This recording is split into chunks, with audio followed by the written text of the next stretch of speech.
쿠마 아도나이 베야푸츠 오예베카 베야누스 메사네카 미파네카. 여호와여 일어나사 주의 대적들을 흩으시고 주를 미워하는 자가 주 앞에서 도망하게 하소서. 샬롬, 생각하는 성경 홀리아미입니다. 오늘의 말씀에서 또 한 번 상황이 바뀌는 내용이 나오는데, 비록 왕의 신하들, 술 맡은 관원장과 떡 굽는 관원장의 상황이 바뀌었지만 그 상황 변화를 정확히 예측한 요셉의 놀라운 꿈 해석이 기록되어 있습니다. 제가 어제의 영상에서 하나님의 음성 듣기는 하나님의 마음을 아는 것에서부터 시작된다고 말씀드렸는데, 오늘 말씀에 기록된 요셉의 꿈 해석은 딱히 하나님의 음성을 들은 것도 아니고 특별한 환상을 본 것도 아니었는데, 앞으로 일어나게 될 상황 변화를 정확하게 예측한 놀라운 꿈 해석이었습니다. 요셉은 어떻게 이렇게 정확한 꿈 해석을 할 수 있었을까요? 그 비결이 바로 기회입니다. 요셉은 왕의 죄수들을 가두는 감옥에 있으면서 옥중 죄수들을 관리하는 재반 사무를 감당했습니다. 그래서 요셉은 여러 죄수들을 만나 그들을 관리하며 그들의 이야기를 들으면서 그들의 피로를 채워주었죠. 요셉은 이것을 귀찮은 노동이라고 생각하지 않고 좋은 기회라고 생각하여 그들의 이야기를 주의 깊게 들어주었습니다. 그리고 그들은 지금은 죄수의 신분으로 감옥에 갇혀 있지만 예전에는 왕을 섬기는 높은 지위에 있던 사람들이었을 것입니다. 애굽의 노예로 팔려온 요셉이 이러한 감옥이 아니었다면 결코 만날 수 없었던 사람들이었죠. 그래서 요셉은 이러한 사람들을 만날 수 있는 것만으로도 하나님의 놀라운 은혜라고 생각했고, 하나님이 주신 기회라고 생각하여 그 죄수들을 섬기는 역할에 최선을 다했습니다. 그리고 그러한 과정에서 요셉은 그들에게서 많은 것을 듣고 배울 수 있게 되었고, 훗날 애굽의 총리가 되기 위한 밑거름을 이곳에서 쌓게 되었죠. 만약 요셉이 감옥에 갇히게 되었다는 상황에 비관하여 스스로 아무런 노력을 하지 않았었다면 나중에 총리가 되어도 아무것도 할 수 없었을 것입니다. 하지만 요셉에게는 너무나 좋은 롤모델들이 많이 있었습니다. 감옥의 죄수들이 다 요셉의 롤모델들이었죠. 그래서 요셉은 이 죄수 저 죄수들을 만나면서 어떤 사람이 좋은 사람이고 어떤 사람이 나쁜 사람인지도 구분할 수 있게 되었고, 또한 어떤 신하가 좋은 신하이고 어떤 신하가 나쁜 신하인지 또한 배울 수 있었습니다. 이처럼 요셉은 자신이 감옥에 갇힌 상황이 또 한 번의 좋은 기회라는 것을 알고 있었기 때문에 그 기회를 붙잡아 좋은 정치가 무엇인지도 배울 수 있었던 거죠. 이러한 상황적 배경을 가지고 요셉의 꿈 해석을 이해하셔야 합니다. 요셉은 감옥의 모든 죄수들을 관리했었기 때문에 당연히 술 맡은 관원장과 떡 굽는 관원장이 감옥에 들어왔을 때부터 그들이 어떤 사람인지를 주의 깊게 관찰하고 있었습니다. 그리고 그들과 사소한 이야기를 나누면서 그들이 좋은 신하였는지 나쁜 신하였는지도 충분히 파악할 수 있었죠. 그래서 요셉은 우리들이 생각하는 것보다 훨씬 더 많은 정보들을 미리 가지고 있는 상태였습니다. 이러한 내용은 성경에도 기록되어 있는데, 요셉과 같은 비천한 신분의 죄수가 얼마 전까지 왕을 채측근에서 섬기고 있었던 엘리트 신하에게 말을 건다면 어떤 반응을 보이게 될까요? 스스로를 높게 평가하는 교만한 자들은 요셉의 말을 들은 채 만취할 것입니다. 그런데 구절을 보면 술 맡은 관원장은 요셉의 말을 기꺼이 받아주면서 자신이 꾼 꿈을 허심탄회하게 털어놓습니다. 그리고 이때까지만 해도 떡 굽는 관원장은 자신의 꿈을 요셉에게 털어놓을 생각이 없었죠.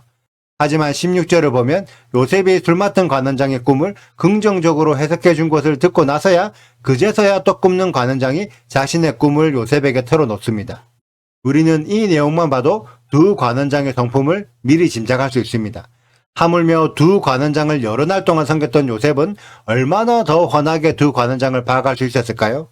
그래서 요셉은 아무것도 모른 채 오로지 하나님의 음성만 듣고 두 관원장의 꿈을 해석해 준 것이 아니라 두 관원장의 기본적인 됨됨이를 다 알고 있었기 때문에 그러한 정보의 베이스를 가지고 꿈도 해석해 줄 수 있었고, 그렇기 때문에 더 정확한 예측도 할 수 있었던 것입니다. 지금의 너무 많은 신앙인들은 단순히 글자로만 성경을 이해하려고 합니다. 하지만 성경에 기록된 인물들은 각자의 삶을 살고 있는 실제적인 인물들이었죠. 그래서 우리들은 그 인물들의 삶을 통해 성경을 이해하는 방법을 배워야 합니다. 그래야만 그 삶 속에 숨겨진 이야기들을 발견할 수 있죠. 이것은 하나님에 대한 이해도 동일합니다. 하나님의 말씀을 단순히 믿는 것이 중요한 것이 아니라 하나님께서 왜 이런 말씀을 하셨는지 그 의도를 이해하는 것이 더 중요합니다. 동일하게 하나님께서 왜 이런 일들을 계획하셨는지 그 의도까지 파악하기 위해서는 그 일들에 숨겨진 하나님의 마음부터 이해해야 하는 거죠. 이것이 바로 진짜 하나님의 음성 듣기입니다. 단순히 문자로 하나님의 음성을 듣는 것이 아니라 그 속에 감추어진 말투, 감정, 속도, 분위기 등 여러 요소들을 통해 진짜 하나님의 마음을 발견해야 하는 거죠. 저는 그러한 음성 듣기를 할 수 있는 우리 홀리아미 가족들이 되시길 축복합니다. 제가 다음에 기회가 된다면 이러한 하나님의 음성 듣기에 대해 더 깊이 풀어낼 수 있기를 소망해 봅니다.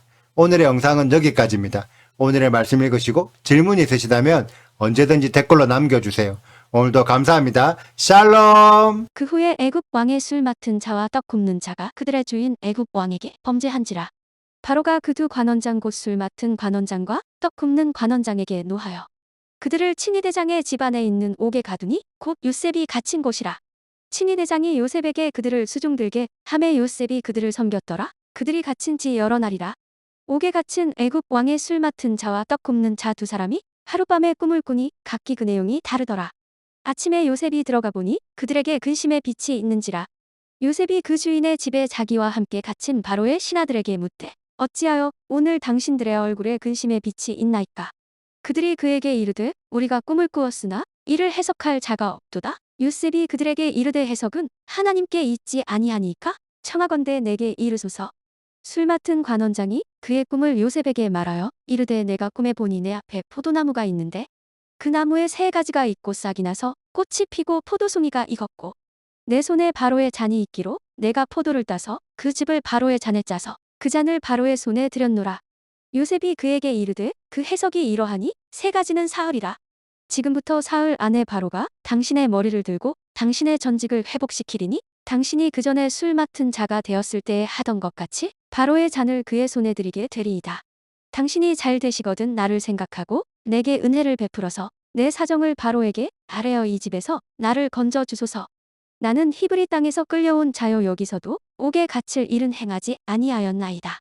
떡 굽는 관원장이 그 해석이 좋은 것을 보고 요셉에게 이르되 나도 꿈에 보니 흰 떡새 광주리가 내 머리에 있고 맨 윗광주리에 바로를 위하여 만든 각종 구운 음식이 있는데 새들이 내 머리의 광주리에서 그것을 먹더라. 요셉이 대답하여 이르되 그 해석은 이러하니 새 광주리는 사흘이라.